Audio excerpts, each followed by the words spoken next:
حضرت حلیمہ سعدیہ کہتی ہیں جب میں حضور کو گھر لے گئی تو میرے گھر میں روشنیاں آ گئیں۔ باقاعدہ عورتوں نے کہا حلیمہ تو اتنی امیر ہو گئی ہے رات کو بھی دیا نہیں بجھاتی۔ بڑے امیر کبیر گھرانوں میں بھی رات کو لوگ دیا بجھا دیا کرتے ہیں، لیکن تو اتنی ہی امیر ہو گئی ہے کہ رات کو بھی تیرے گھر کا دیا نہیں بجھتا۔ تو حلیمہ سعدیہ نے کہا آؤ میں تمہیں بتاؤں میرے گھر میں دیا کون سا روشن۔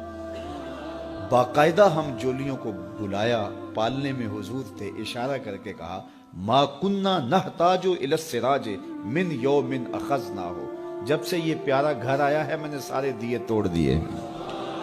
یار یہ شرف تو دیکھو، کائنات کی کسی عورت کو نصیب ہوا باپ نبیوں کا امام، شوہر ولیوں کا امام، اور بیٹے جنتی جوانوں کے امام، اور خود جنتی خواتین کی سردار۔